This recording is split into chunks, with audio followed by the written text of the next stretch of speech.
So next to me there's Stephan Shakespeare, and we're talking about blockchain and the media industry. And there's people outside who told me that the blockchain technology will totally shape the media industry in a new way. It will take the media industry upside down. And we talked a lot about that last year at the Medientage in München. But now I see the first solutions. And you, Stephan, you are from one of these companies building a solution based on blockchain. So what problems can the blockchain technology solve for the media industry? Yeah, so I'm from YouGov, which is a market research and polling company, and we come at this from the point of view of rich data and how you permission that. Mm-hmm. Because the first big problem that the media industry faces is that people have started to distrust it. They know that when they give information on the web, or their activity on the web is now being tracked. It's being then given from one person who collected that data to somebody else who uses it to send you targeted advertising, very often to manipulate you. And there are big concerns about privacy, there are big concerns about the misuse of personal data, which of course means that the whole media platform, everyone in media, becomes part of a platform that's distrusted, and that's no good for anybody. Mm-hmm. So we're looking at how we can solve that problem through blockchain. And can you give me an example how to solve it? Yes, so we believe that the new legislation that's come from the EU, GDPR, is a very good piece of legislation, which looks like an obstacle at first because you can't collect data without permissions. But if you do get permissions, and you get permissions in the way that is very granular, very detailed, very open and transparent, then you can use that data in much better ways because you can actually track people and target them, but not in a behind-the-scenes way, but in a very open and transparent way. So we have created a platform, and we have 6 million people on our platform, on the YouGov platform. We have created a platform where people can give their data.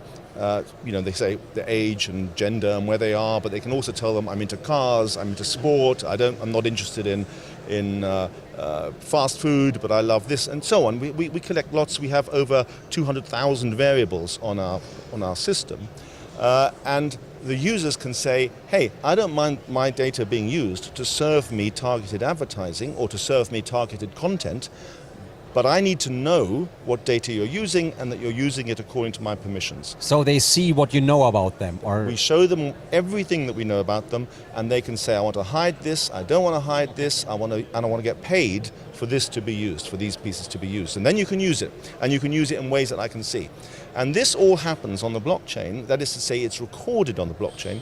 The blockchain is a system for recording something that can't be changed. It's public, you can look at it, and it can't be, you're confident that if it's recorded in the blockchain, it means it's for real, somebody can't fiddle around with it. So it deals with the problem of trust. So you also use the blockchain technology to source the data, like you have different business partners where they have their products, where they source the data, and then everything goes through a blockchain technology to your servers, and then people can opt out or see it? Well, yes, more or less.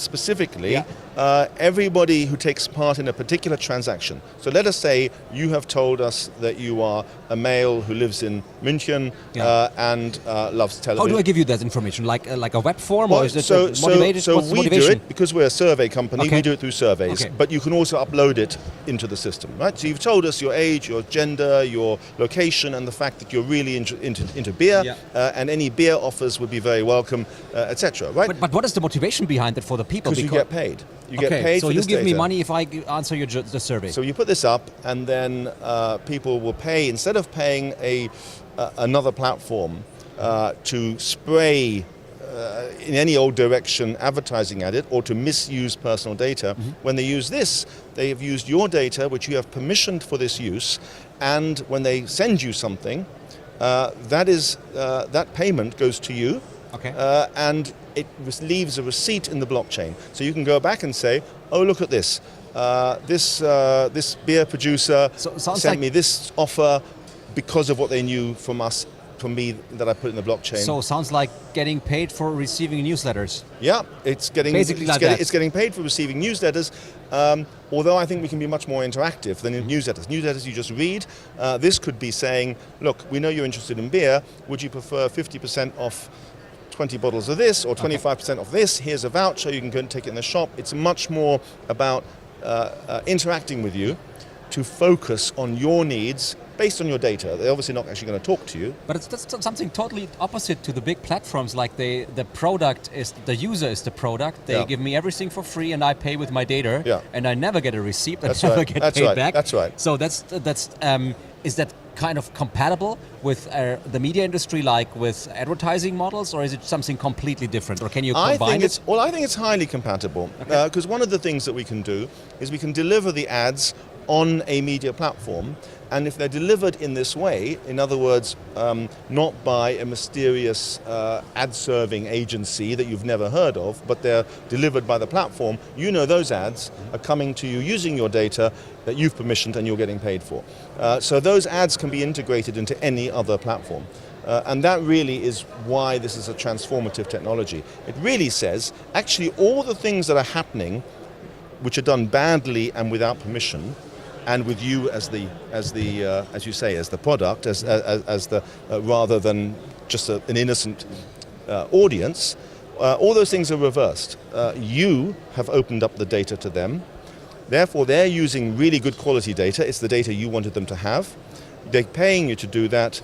And by the way, if there's ever a dispute, there's a receipt for the use of that individual piece of data and that individual transaction. But correct me if I'm wrong. So if you have to source all the data through surveys, you have very unique data, individual data, personalized data. Yes. But most advertising systems at the moment also work with similar audiences, like lookalike audiences and things like that, where you have anonymous data and personalized data, and then you just combine them. Yeah. And you have also a big concern with fraud detection in advertising systems. Like, how do I really know that someone human reacts on my advertisement? Exactly. So is the blockchain technology something you can also work with to bring these two experiences and two features to this market? Yes, it takes away all of those problems, because the people you're dealing with that are on that platform are real. They have an account. The money goes into a real bank account,